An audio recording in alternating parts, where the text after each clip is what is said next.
Okay, so this is kind of the conclusion about the problematization or the research problem, the core of the lecture.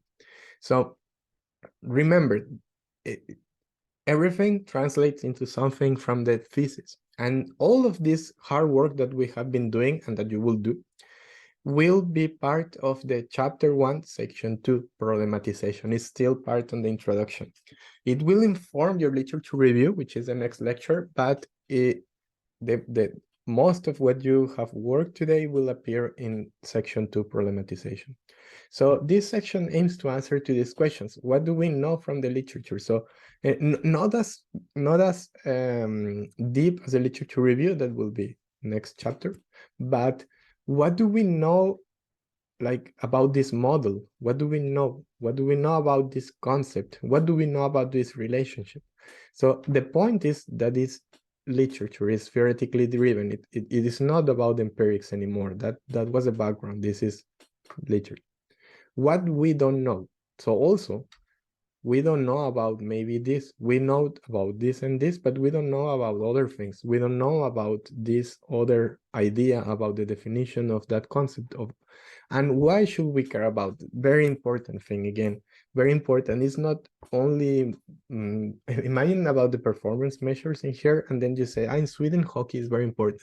So to measure performance, I should include something about hockey.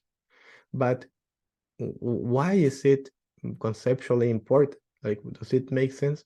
Why should you care about? Or maybe again sustainability, but maybe it's already in there, so we don't really need to study it because it's already in there. So why do we need to study? And then our strategies about writing this is very tricky, because my suggestion is that you present the current state of the literature, like this is what we know, what we have so far know about this. Like we think that digitalization is about this and this is what we know.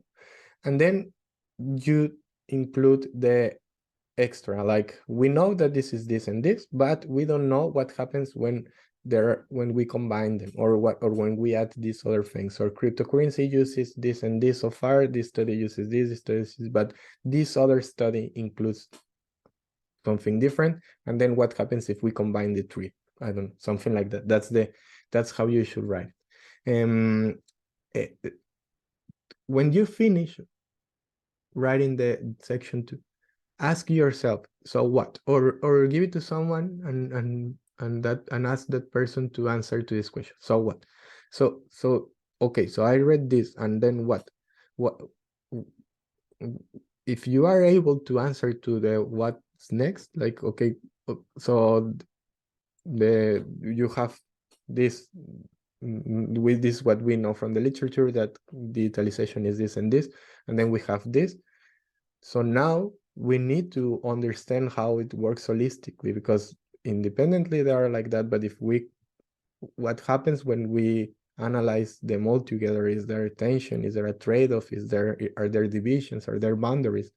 Then you avoid that the reader will ask, so what? Because if it's boring, then the person will say, okay, I like your point, but what are you going to do? Like, hockey is important in Sweden, but what are you going to do?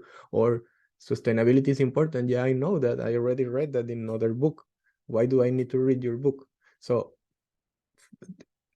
kind of assess at the end of writing that section that you don't have to ask the so what, or if you ask, you are able to answer. Some key elements, and here are also some suggestions from me. It's extremely heavily based on theory and literature. And we will do the exercise about that in a second. So remember, don't even use empirics in this part. Like, you are influenced and you are motivated by empirics, but it's totally theoretical. Again, don't forget these references. You will use them in the discussion when you set your contributions. And funny, but I think it's very useful. Please don't write there is a lack or there is limited research. Or if you write it, but immediately after write the justification of why we need to study that. Because if you base your problematization only in there is a lack of the research on this, or there is limited research, I think you will tend to forget the justification, and the justification is the most important. So, but you can write it, but don't forget to do to justify why. So next we do the exercise, okay?